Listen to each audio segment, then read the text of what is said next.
দুই প্রান্তের দুই শক্তি, একদিকে প্রাচীন পারস্যের উত্তরাধিকার, অন্যদিকে আগ্রাসীভাবে গড়ে ওঠা ইসরায়েলি দখলদার। ইরান ও ইসরায়েলের দ্বন্দ্ব যেন মধ্যপ্রাচ্যের বুকে জমে থাকা এক প্রাচীন অগ্নুৎপাতের মতো উত্তাপ ছড়াচ্ছে।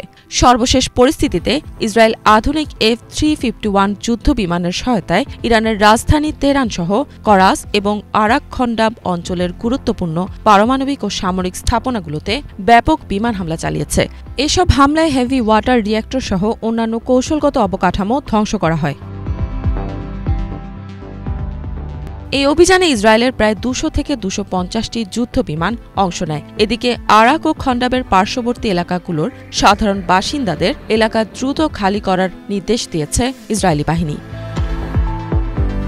অন্যদিকে জেরুজালেম ও তেল আবিবে ব্যাপক ক্ষেপণাস্ত্র হামলা চালিয়ে ইসরায়েলকে পাল্টা জবাব দিয়েছে ইরান। এসব হামলায় ইসরায়েলের কমপক্ষে ২৪ জন প্রাণ হারিয়েছেন। অন্যদিকে ইসরায়েলের চালানো হামলায় ইরানের ৬৩৯ জনেরও বেশি মানুষ নিহত হয়েছেন এবং আরও প্রায় ১৩০০ জন আহত হয়েছেন।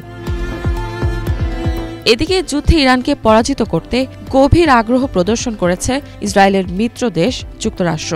সম্প্রতি ইরানের সর্বোচ্চ নেতা আয়াতুল্লাহ আলী খামেনিকে হত্যার ইঙ্গিত দিয়েছেন মার্কিন প্রেসিডেন্ট ডোনাল্ড ট্রাম্প। এদিকে রাশিয়া ও চীনকে গুরুত্বপূর্ণ মিত্র মনে করা হয় ইরানের। ফলে এই বিষয়ে রাশিয়ার প্রেসিডেন্ট ভ্লাদিমির পুতিনকে সাংবাদিকরা প্রশ্ন করলে রয়টার্সের তথ্য মতে তিনি ইরানের সর্বোচ্চ নেতাকে হত্যার সম্ভাবনা নিয়ে কোনো মন্তব্য করতে চাননি। ইসরায়েল যুক্তরাষ্ট্রের সহায়তায় খামেনিকে হত্যা করলে তিনি কী প্রতিক্রিয়া দেখাবেন, এর জবাবে পুতিন বলেন তিনি এই ধরনের পরিস্থিতি নিয়ে কোনো আলোচনা করতে আগ্রহী নন। আরও চাপ প্রয়োগ করা হলে তিনি বলেন এ সম্পর্কে শুনেছেন তিনি, তবে আলোচনায় যেতে চান না।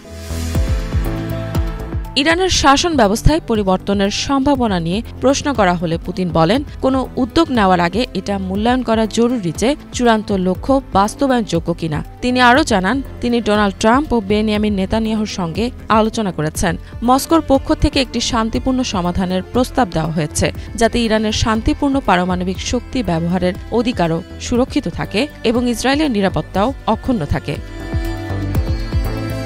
রাশিয়া কি ইরানকে আধুনিক অস্ত্র সরবরাহ করবে কিনা এই প্রশ্নের জবাবে পুতিন বলেন জানুয়ারিতে স্বাক্ষরিত রাশিয়া ইরান কৌশলগত অংশীদারিত্ব চুক্তিতে সামরিক সহযোগিতার কথা অন্তর্ভুক্ত নেই এবং এই বিষয়ে ইরানের পক্ষ থেকে কোনো আনুষ্ঠানিক অনুরোধও আসেনি। এর আগে রুশ উপপররাষ্ট্রমন্ত্রী সের্গেই রিয়াভকভ এক বিবৃতিতে বলেছিলেন রাশিয়া যুক্তরাষ্ট্রকে সতর্ক করছে যেন তারা ইরানে কোনো ধরনের হামলা না চালায়।